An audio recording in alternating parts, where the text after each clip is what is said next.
When Confucius was old, he sighed, "Those who understand me are probably only heaven, those who blame me are probably only heaven." At that time, he faced the difficult choice of chasing his dreams or giving in to reality. I will talk about his life after he turned 50. Before that, he was a teacher for 20 years, teaching and educating people. After he turned 50, he started to chase his dreams. Even later, when he left his hometown because he didn't do well in the government, his students still followed him. This became a famous story. This video is divided into parts: background, becoming prime minister, disappointment, traveling to different countries, returning home. You can click the part you want to watch. This video has subtitles. Let's begin.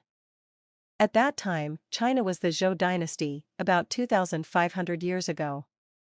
At that time, they used a system where the land was divided. This meant China was split into many small countries. Each country's king had their own land, and their power came from the Zhou emperor. The king had his own officials, called Qing Daifu. The king would also give them land. Qing Daifu also had their own helpers to manage their family businesses.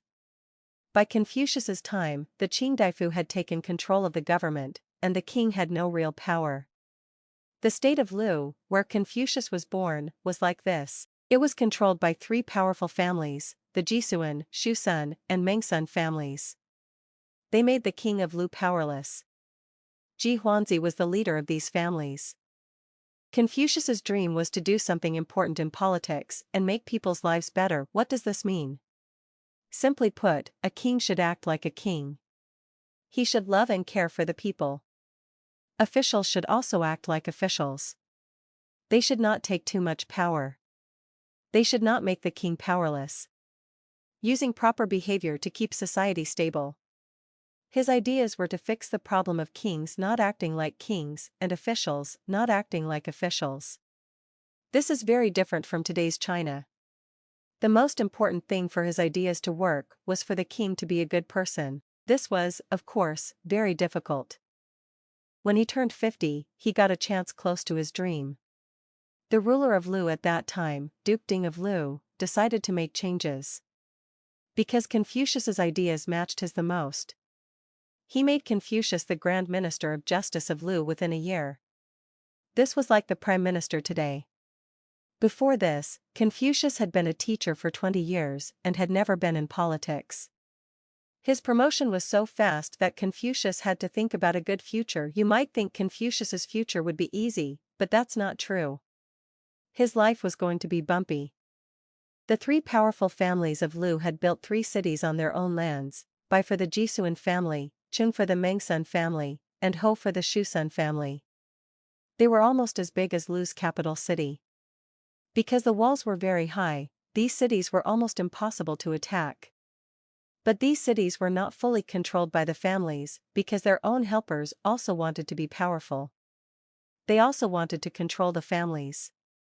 So, Confucius suggested taking down the walls to weaken them. With Duke Ding's support, and because Ji Huanzi, the head of the Jisuan family, also wanted to weaken his own helpers, this was done. In the city of Ho, there had been a rebellion by helpers before, and after it was stopped, the walls were taken down. The city of Bai was controlled by Gongshan Fureo, a helper of the Jisuan family. He started a rebellion and led soldiers into Lu's capital city, Xufu. He was finally defeated and ran away. The walls of 2 of the 3 cities were taken down. This was the best time of Confucius's political life. But because the 3rd city refused to take down its walls, and the army could not capture it, and also because the nearby state of Qi wanted to use this chance to attack, Duke Ding gave up. Later, Qi worried that Confucius's changes would make Lu too strong, which would be bad for Qi. So, they gave 80 beautiful women to Ji Huanzi to make him go against Confucius's plans.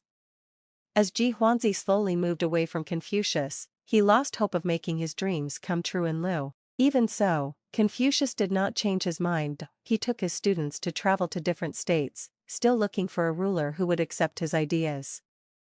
Confucius first went to the state of Wei. Although the ruler of Wei, Duke Ling, treated him politely, he didn't accept Confucius's ideas, so his dream of good government couldn't happen. Also, some people said bad things about Confucius to Duke Ling, which made him suspicious and even sent people to secretly watch Confucius. Confucius only stayed in Wei for a few months, before leaving. Not long after, when he was passing through Pu in the state of Jin, some nobles there were planning a rebellion. To stop Confucius from going in and spreading his ideas, the rebels surrounded him and his students. After a big fight, Confucius escaped and went back to Wei.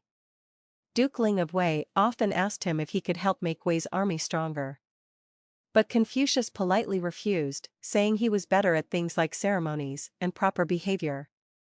Even though Duke Ling didn't give Confucius an important job, he still gave him a lot of money so he and his students could live well. Confucius accepted this happily, and even went to a private meeting with Lady Nanzi, the Duke's favorite wife, even though it wasn't proper.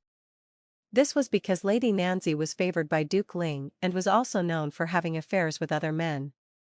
This made his student Zilu very unhappy, and he asked if Confucius was still following his moral rules, which made Confucius quickly explain himself. But Duke Ling spent his time on pleasures and the situation in the country was unstable, so there was no way for Confucius's dream of good government to come true. Finally, Confucius was disappointed and left Wei again. Confucius then went to the state of Song.